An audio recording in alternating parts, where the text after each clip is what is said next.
Hello YouTube, this is Dimlight Vidz here, and today we are going to be using my own footage to show how to beat the final boss fight in the new raid, Leviathan. To start this boss fight, you must either approach him, like get close to him, or as my raid members were doing, you can just shoot the chalice, the cup, out of his hand.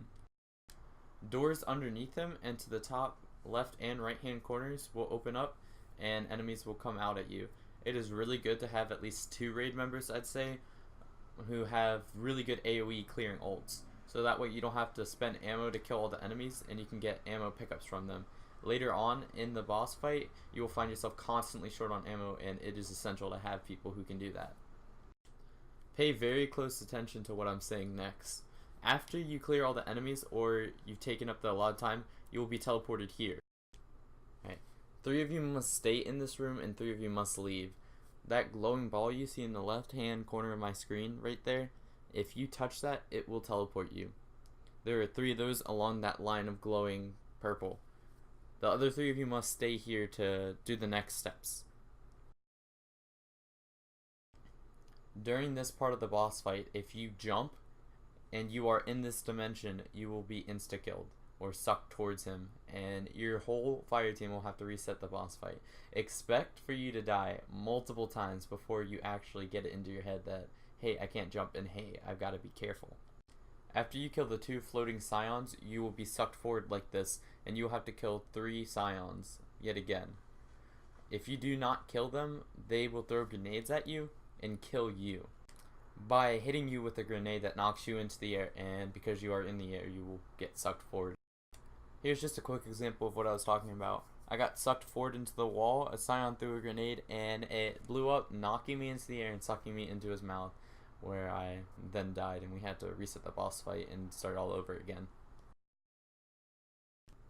Your team isn't just doing nothing while you 3 are in there. On his forehead appear symbols that you have to then relay by mic to your team. That one we call the chalice, or you can just call it cup. This one we call the sun. I mean, that's all it really is. The next one we call either a dog, a boar, animal, whatever you prefer. And this we call axes, blades. You have to use those to relay to your team so they then can use that information to step on these panels that have those same symbols. While you're doing that, they will see these. The top right, the sun. Bottom right, the wolf or dog.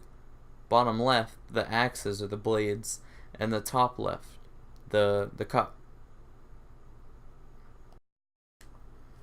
They have to step on the panel that you do not say. There are 3 of you in there, and you all see different symbols on his head. So you individually have to say, oh, I see axe, or I see wolf, and they have to step on the panel that you do not say. 3 of you say it, there's 1 that you do not say. If you step on that panel, it'll allow you to slide forward, getting closer to the boss. Once you get all the way up to him, he will open his mouth and release skulls. If you kill the skulls, it increases your damage later on during the part of the fight where you damage the boss. Get as many of them as you can.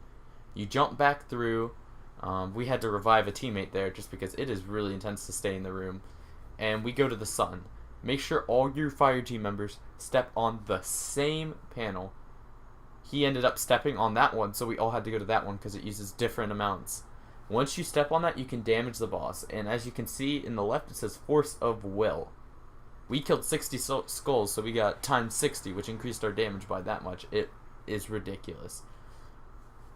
Try and do as much damage as you can by going for headshots and glowing, and if you are a warlock, use the damage beam, and all the way at the end, or if you have 2, use it at 2 different ones, and use all your heavies, all of that. I'm keeping this clip running just to show you what it looks like for one of the sequences. Once he raises his right hand, what will be your left, and it glows, jump, otherwise you will die.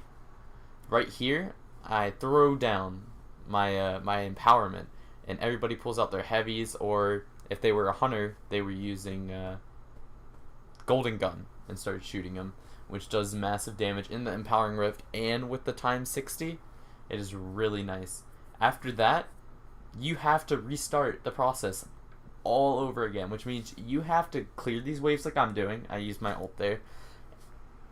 he will raise his hand, and you have to kill everything again. You have to go to that room again, repeat the process that you just did. You will probably have to do this 3 or 4 times. Unless you've run the raid before, you have really good gear, you have 2 mages, then you might be able to get away with doing it 2 times. Once you have done this a second time and you've gotten his health bar down to 2, I just am showing the ending of it, he will have his critical hit marker as his chest where his glowing red center is. As soon as his arm materializes a gun, like you saw right then, if you need to, you can go back and look, get familiar with it. He will shoot at you and you gotta jump right to the next panel. Right here, we killed him, or so, we would have thought if we hadn't done this a couple times and gotten this close.